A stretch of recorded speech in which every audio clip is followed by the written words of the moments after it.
Dr. Hermann Oberth, who pioneered rocket design during World War II, once cryptically stated, quote, "We cannot take the credit for our record advancement in certain scientific fields. We have been helped." When asked by whom, he replied, "The people of other worlds." Additionally, according to Above Top Secret by Timothy Good and William Morrow, Oberth's fellow space pioneer, Wernher von Braun, echoed this mysterious reference, even including the existence of extraterrestrials, when he stated in 1959, quote, "We find ourselves faced by powers which are far stronger than hitherto assumed, and whose base is at present unknown to us. More I cannot say at present. We are now engaged in entering into closer contact with those powers, and within 6 or 9 months' time, it may be possible to speak with more precision on the matter." End quote. Just who were the people of other worlds that Dr. Oberth spoke of, or indeed these entities that von Braun referred to? With only Oberth's quotations, one could presume a possible reverse engineering of alien craft. However, with von Braun's more detailed exposé, this possibility seems to be excluded in favor of pertained actual assistance and contact with advanced beings. Many people also believe that an encounter with these beings, along with Third Reich craft built with their technology, was once encountered in an operation known as Operation High Jump. According to certain independent researchers, Richard E. Byrd, admiral of this operation, possibly encountered a hostile, formidable opponent, who he has claimed to have described as fighters that were able to fly from one pole to another with incredible speed. In reality, however, whatever Byrd's expedition experienced may never be fully publicly disclosed, as all reports, including Byrd's personal log entries, remain mysteriously classified. But the connections between these curious quotations, and indeed the rumored encounters by this classified operation, are certainly intriguing. Furthermore, Operation High Jump was originally organized by Secretary of the Navy James Forrestal. Interestingly, in 1949, Forrestal was sent to recover from a supposed nervous breakdown at Bethesda Naval Hospital. However, after allegedly ranting to staff about the Antarctic, UFOs, and an underground Nazi city, Forrestal was denied all visitors. Shortly after, he mysteriously died in a fall from his hospital room window. What did Forrestal know? Were his perceived delusional rants based upon reality? According to the legend of the German Vril Society, a secret remote viewing was held in 1919 at an old hunting lodge near Berchtesgaden. During this event, Maria Arsic, a self-proclaimed medium, presented her supposed telepathic messages, which she claimed to have received from an extraterrestrial civilization existing in the constellation of Taurus. It is reported that these messages contained instructions for building a circular flight machine. It is interesting to note that German Oriental scholars and occultists alike regarded such mystic teachings with complete seriousness, with well-documented, well-funded, diligent efforts put forth to discover and such individually proclaimed powers and their messages therein into viable technological realities. What happened in the Antarctic? Who were these people from other worlds that von Braun and Oberth spoke of? Did the Third Reich make contact with an alien or possible highly advanced, once ancient civilization, allowing them to engineer mystifying technologies? We find such claims, rumors, and fragments of evidence to support such possible realities highly compelling. Hey guys, Matt from Mystery History here. So today I wanted to share with you a confession. A confession by this man. His name is Dr. Alaa Shaheen, and he is one of the world's leading Egyptologists. He's also head of the Cairo University Archaeology Department. He rubs shoulders with top Egyptian government figures and members of the Egyptian state of antiquities. If anyone knows about Egypt's most inner-kept secrets, it's this guy. In December 2010, he was hosting a conference to a select group of delegates about ancient Egyptian architecture when he let something slip. He admitted to being complicit in the covering up of an astonishing secret. He has since retracted the statement and is now denying he ever made it. However, during the conference, a handful of press reporters were present. They all ran the same story, shortly after the conference, all quoting the same remark, making it rather difficult to believe that he didn't actually say it. In what I can only imagine was a misjudgment of trust, when questioned regarding the possibility of alien involvement in the construction of ancient Egypt, he not only confirmed this to be the case, but confessed to knowing, and I quote, "There's still something inside the pyramid that is not of this world." In a previous video, I shared how the tomb of Osiris, once believed to have been a mythical god from Egyptian legend, a belief Egyptian antiquities would like to keep alive, was actually discovered recently. The tomb was found by traversing an access tunnel system just a few inches in diameter. From the moment this impossible access passage was discovered, they quietly knew they had found something amazing. The moment Egyptian authorities finally managed to get a robot with a camera into the tomb, a complete media blackout descended upon Egypt. Walls were constructed around the tomb and no information regarding the find was shared for several weeks. When the world was eventually allowed near the site, the tomb was found to have been conveniently empty. No explanation as to how grave robbers could have possibly got into the tomb has ever been produced. Was Osiris an alien? Was our previous research bang on the money? Even in Egyptian legend, the figure known as Thoth was said to have allowed beings such as Ra and Osiris to exist in our realm. Were ancient Egyptian artists accurate in their depictions of these beings as hybrids? If, as Dr. Allah Shahid states, along with ancient Egyptian literature, that there is indeed something otherworldly under the Great Pyramid, could it really be a portal? And if it is, why hide it? Regardless of what it is, they are definitely hiding something. What otherworldly thing do you think is hidden under the Great Pyramid? Let us know in the comments. Thanks for watching, guys. Until next time, take care. There are many curious things found throughout recent years found within images taken by Google Earth, with some being particularly peculiar.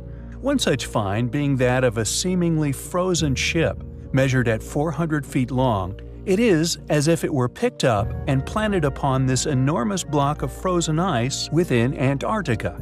Dismissed by some as simply being that of a naturally formed block of ice, yet the resemblance to a cruise liner is unquestionably uncanny. If indeed a ship like the one we have covered previously, an old lifeboat found in the 70s within an inescapable lagoon within the interior of Bouvet Island, one of the most inhospitable and remote places on Earth, ravaged almost yearly by storms, with no explanation as to how it arrived there.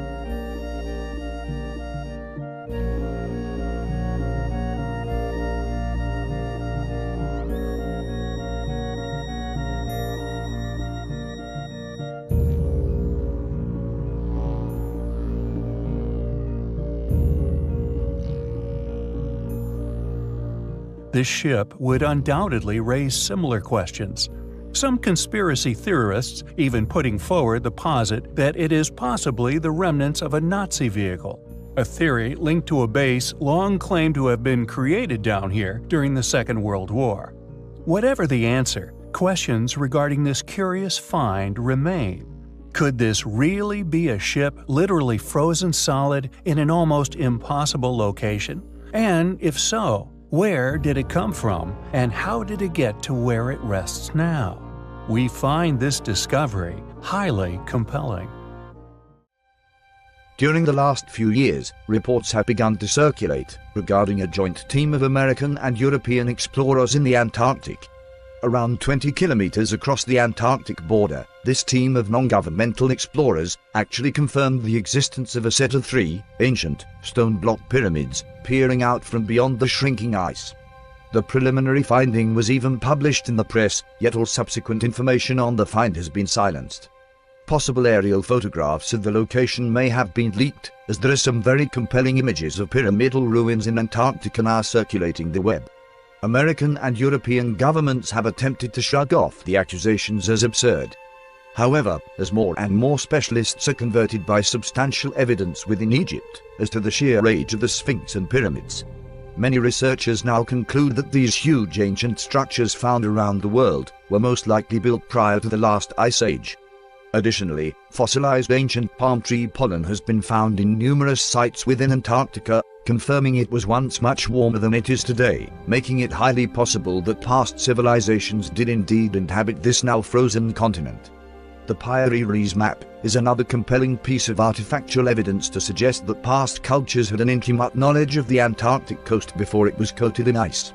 A map built from the vast ancient literature once housed and subsequently destroyed in the wrecking of Alexandria's library, knowledge which could have proved the existence of this past culture. Ancient pyramidal sites dot every continent of Earth. The only continent governments strongly deny the existence of any ancient ruins whatsoever is Antarctica. Just what are they hiding in Antarctica? There just happens to have been some very strange visitations to the Antarctic as of late. In the past year alone, countless top officials from Russia, America, religious groups, and other official bodies from around the world have been quietly visiting the continent in succession, with no substantial reasons for their visits being given. Have they found an ancient city perfectly preserved in the ice? Maybe an ancient advanced technology, maybe even a stargate. The question is, will we ever be told? Our conjecture that there is a lost, yet once highly advanced ancient civilization could be proven beyond doubt by one continent in particular. Antarctica. For many millennia, this land has been encased, perfectly preserved, laying beneath miles of ancient ice. The Pyrenees map, something which we have discussed in the past, has long been argued to prove just that. Long claimed as showing that of the landmass of Antarctica free of ice. If true, it would have been impossible to have created, according to modern paradigm, thought to have originated from the embers of the Great Fire of Alexandria. This catastrophe, a tragic loss to man's understanding of our own origins. Yet, this map survived, clearly displaying what many believe to be the continent of Antarctica, before becoming what is now a frozen ice cap at the pole of our planet. It is now an incredibly inhospitable place, one of the reasons we feel there may be intact, undisturbed ruins which may dot the land, known to be the driest place on Earth, and in addition to this compelling possibility of submerged yet highly advanced ruins, there may be many other unexplained anomalies that, due to their incredibly remote geographical placement across some of the world's now most impenetrable natural obstacles, recording some of the lowest temperatures on Earth, if proven beyond doubt to exist, would be proof of a preserved pre-Ice Age existence for advanced man. Yet due to this immense cold, and the fact that it is a largely unexplored tundra capable of killing even the most experienced of explorers, many things which rest here remain unexplored. Yet just like that of the face of the moon, one must ask the question, just what could be laying there, buried within or resting upon this giant ice sheet many miles deep?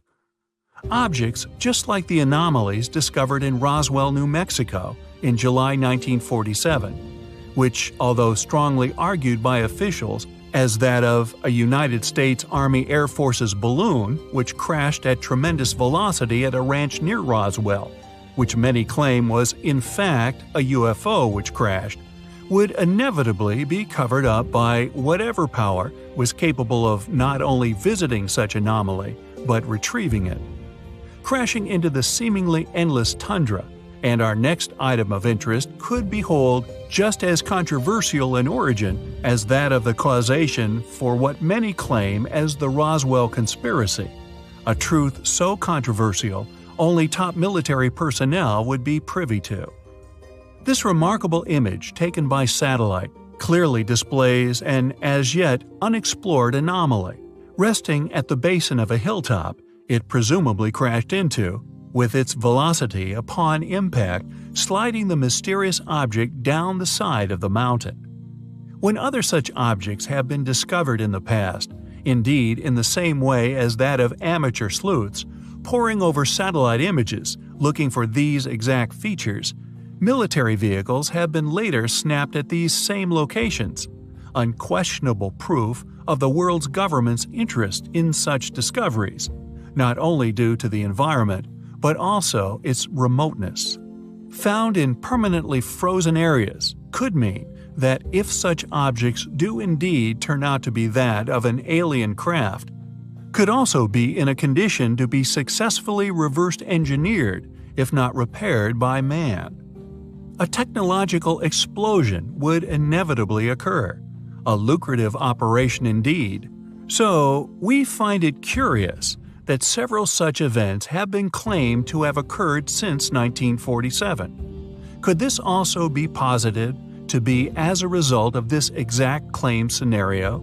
Discovered, retrieved, reverse engineered, and finally either adapted for military purpose or commercial profits. What is this thing laying far away in the frozen Antarctic? Is it indeed a crashed alien vehicle? We find the anomaly highly compelling.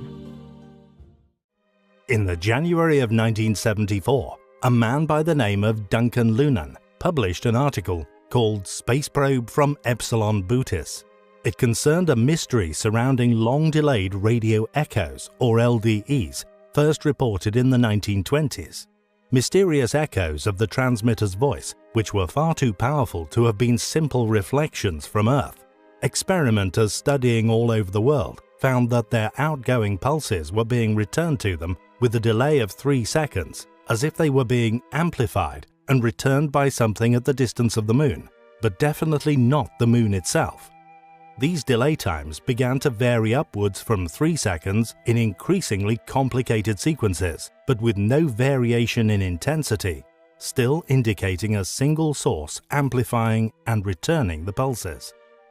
Professor Ron Bracewell of Stanford suggested in 1960 that the echoes might have been rebroadcast by an unmanned probe from another civilization, a craft attempting to get our attention, and in 1972, Duncan would make an incredible discovery, successfully making a translation of the echo patterns. The variations of delay times appeared random, but Professor Bracewell himself had suggested that if indeed a probe, the first signal might be a star map. After plotting the delay times in chronological order, he found what indeed looked like a star map.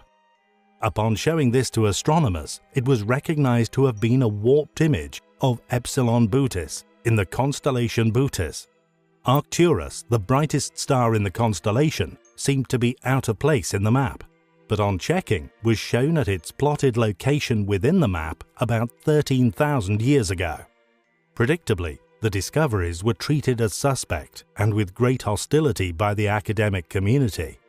Sadly, this pressure led to Duncan withdrawing his entire translation work and research. Did Duncan Lunan actually decipher the first message ever translated from an alien civilization? More research into this incredible echo anomaly is clearly needed, and the results of which released to the world.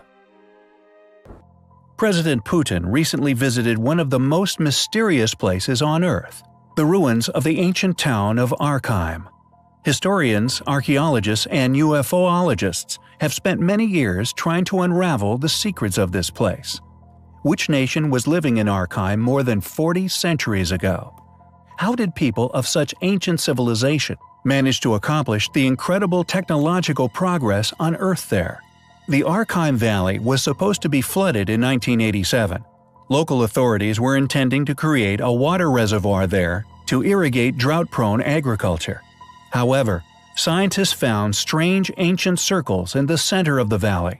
Authorities gave archaeologists 12 months to explore the area. Scientists were shocked at what they discovered. However, it is not the unusual earthworks that have attracted investigators, but rather what was recently discovered beneath.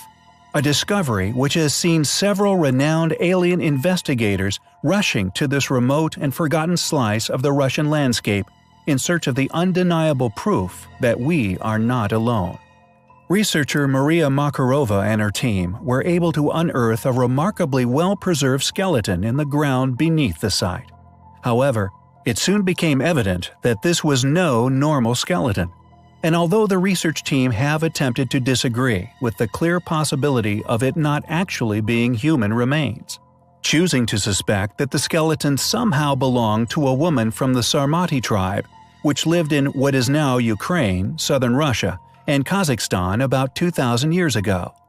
It unfortunately appears that this is an attempt to discredit the real possible value of these remains, this being a logical move by all professional researchers funded by an academia, which would not appreciate such honest and clearly forgivable assumptions based on current evidence being publicly disclosed. For example, firstly, the Sarmatia tribe may have practiced head binding. However, this practice is largely believed to have been located in other parts of the world, and the lack of any additional finds within the tribe supporting this assumption would seem this is a deceptive conclusion to arrive at. Additionally, when head binding was undertaken, unmistakable evidence of such is left upon the skull. Deformed cranial napping, the stitching of the skull will not appear as normal, yet, alas, the stitching will always be present and easily identifiable. Though astonishingly, this skull clearly shows no evidence of binding on the photographs. What's more, and perhaps more pressing, is the lack of any cranial stitching visible whatsoever. This stitching of the skull plates is part of human growth. We all have them, yet this skeleton does not. What do you think regarding the find? An abnormal tribe member buried beneath an extremely ancient, mysterious site? Or something else entirely? In July 2012, a curious Google Earth image was discovered by Russian UFO researcher Valentin Titarev. The image quickly made its way around the media, with varying reactions. Andrew Fleming from the British Antarctic Survey told the UK newspaper The Mail Online that the object was clearly a simple crevasse in the ground. They can be tens of meters deep, nothing unusual, it's certainly not a UFO. Well, it seems he may be right. However, an image purporting to be from the same site taken 1 year earlier has been uncovered. Researchers looking at previous satellite images of the same site taken in April and December 2011 found what appeared to be 4 massive vehicles parked in the snow, pointed towards a mysterious object. There appears to be more than a simple crevasse going on in this image. What appears to be going on is that a huge scientific research center has been deployed to a meaningless location in an icy desert, which just so happens to be by an object and strange feature in the ice that looks all for the world like a crashed aircraft pattern, only for it to completely vanish a year later. What should we make of these earlier satellite images? While some reports identify the shapes as tanks, if they really are vehicles, they're massive in size, probably around 70 feet in length. There are no tire tracks, but they could have been covered by snow or blown away. They look more like research centers. Also note the drift patterning around them towards the object. Is this camouflage canvas? Why are all the drifts in the same direction and none on the other side of the vehicles? Is it a crashed alien craft? If it was, I would have definitely filled in the hole afterwards.